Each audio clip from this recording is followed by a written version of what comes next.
Okay, class, we're going to talk about the court system and alternative dispute resolutions. The court is a tribunal established by the government to hear and decide matters properly brought to it. Most of the cases that are filed in court do not actually make it to trial. They're actually settled at some point prior to the actual trial.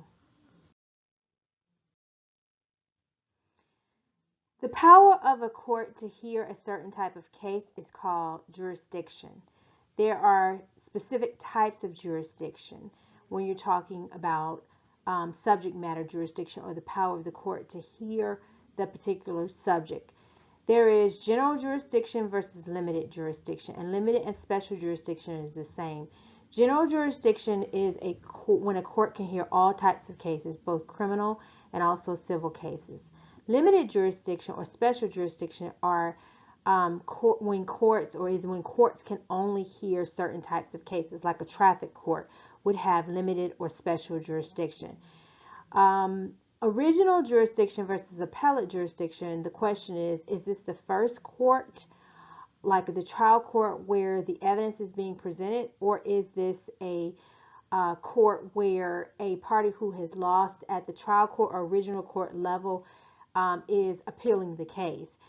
Usually when you're talking about appellate jurisdiction, you're talking about judges deciding the case, dealing with whether there is a reversible error of law. The evidence is not presented again with an appellate court or a court that has appellate jurisdiction. In our federal court system, we have specialty courts. The specialty courts are courts of limited or special jurisdiction, like bankruptcy courts, the tax courts. Those courts can only hear specific types of cases. A bankruptcy court can only hear a bankruptcy case. We also have the federal district courts. The federal district courts are courts of general jurisdiction. The cases from the specialty courts and the federal district courts are appealed to the United States Court of Appeals. The United States Court of Appeals has appellate jurisdiction, and then the U.S. Supreme Court has both original and appellate jurisdiction for depending on the type of case. The Supreme Court is mainly, even though it does have original jurisdiction in a few cases, it's mainly appellate jurisdiction court, but it has both of those. And so the cases where it is appellate jurisdiction, the court can decide whether it wants to accept the case, and this is through what's called a writ of certiorari. The parties in a court case include in a civil case, the plaintiff, the party bringing the claim. In a civil case, the claim is brought against the defendant. In a criminal case, the prosecution, which is either the state or the federal government, is bringing the claim, and the claim is being brought against the defendant. The plaintiff and the prosecution have the burden of proof. And again, remember, the burden of proof in a criminal case is beyond a reasonable doubt. The burden of proof in a civil case is more likely than not. We also have the judge, who is the decider of the law. The jury is the trier of the facts, if you have a jury trial. And then you have the attorneys that are arguing for the parties, either arguing for the plaintiff or the defendant in a civil case, or the attorney would be the prosecution, or the attorney for the defendant in a criminal case. The first step in a lawsuit is the plaintiff has to file a complaint in a civil lawsuit, and the complaint is filed and served upon the defendant. The defendant then will respond to the complaint, or should respond to the complaint. The defendant will respond by answering, or also the defendant can move to dismiss the case or dismiss the complaint by saying that the complaint fails to state a claim upon which relief can be granted. There's a problem with the complaint. And the motion to dismiss comes immediately after the complaint is filed, before discovery. Discovery is when the parties exchange documents, and they may take depositions in the case. They may also ask written questions for written responses. The request for production of documents is when the parties serve upon the other side a request for certain documents in the case.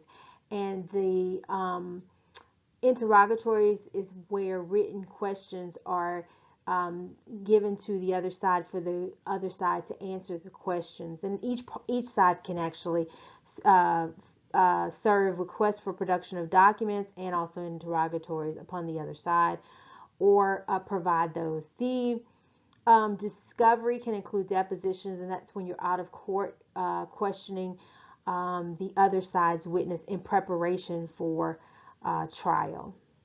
After discovery, a party may move for a summary judgment, and moving for a summary judgment, and the party who moves for that is going to be the defendant. Remember, the defendant will also move to dismiss after the complaint is filed. After discovery, the defendant is going to move for a summary judgment. That means that there's, after discovery, no genuine issue of material fact, nothing to present or not enough to present to the jury, who is the trier of fact. The defendant doesn't want the lawsuit, so they're going to move throughout the process of intending to try to get the case dismissed. The parties may also designate, depending on the case, expert witnesses to testify in the particular case. If the case is not dismissed at summary judgment or through summary judgment, then you go to trial.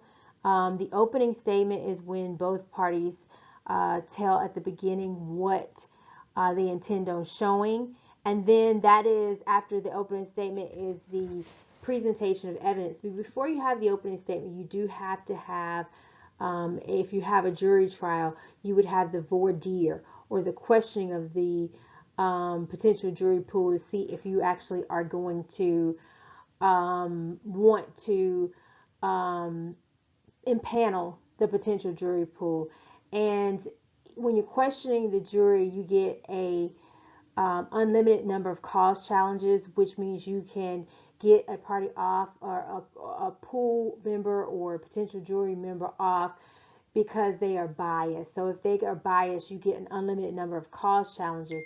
If they're not biased, you can try to get them off for a peremptory challenge, and you only get a certain number. You can use a peremptory challenge for almost any reason. Maybe you don't like the jury's response. You cannot use it for a protected reason, like race or sex. That's a protected reason. Once you have your jury pool, then you have your opening statement.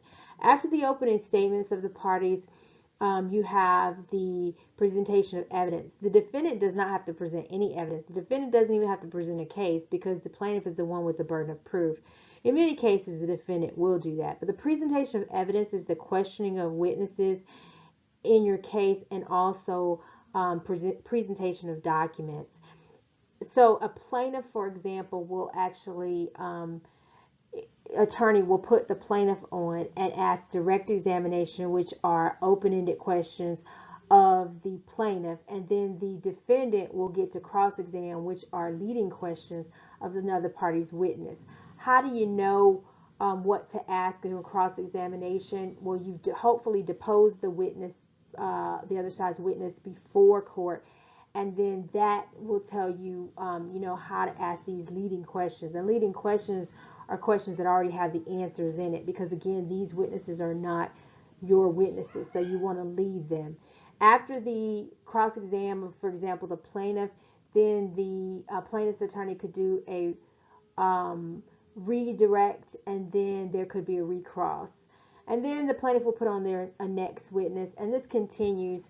And then the defendant could present their case by doing the same thing, presenting the evidence. After the case has been presented, or evidence presentation, the defendant may move again for a motion for directed verdict, which is to get the case dismissed, by saying that the judge should decide that the case should be dismissed without submitting the case to the jury. So the defendant throughout the entire time is trying to get the case dismissed. There is also a closing arguments, which is the argumentative phase of the actual trial, and this is where, before the case goes to the jury, both parties are actually arguing, what they've actually shown, And so it is actually the only part where you can actually argue. Um, and then there may be motions for a mistrial.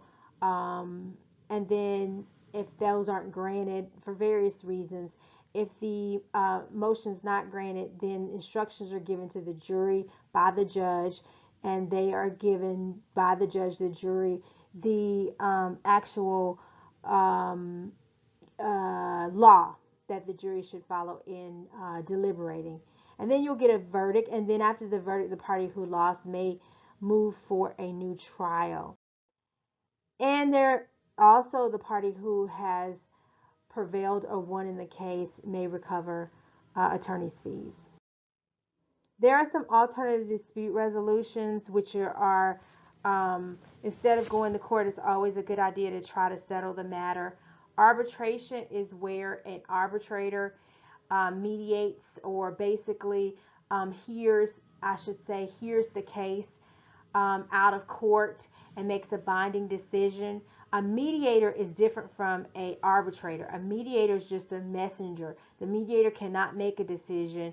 The parties have hire a mediator to try to help them reach some type of decision, but the mediator is just a messenger, whereas an arbitrator will make a decision in the case. There is also a summary jury trial, which is a mock jury trial. And then you could have a mini trial, which is a trial on smaller issues in the case. Like, for example, if the defendant acknowledges that that the defendant is responsible, the defendant may disagree with the amount of damages. So the case will be on only the issue of damages with a mini trial.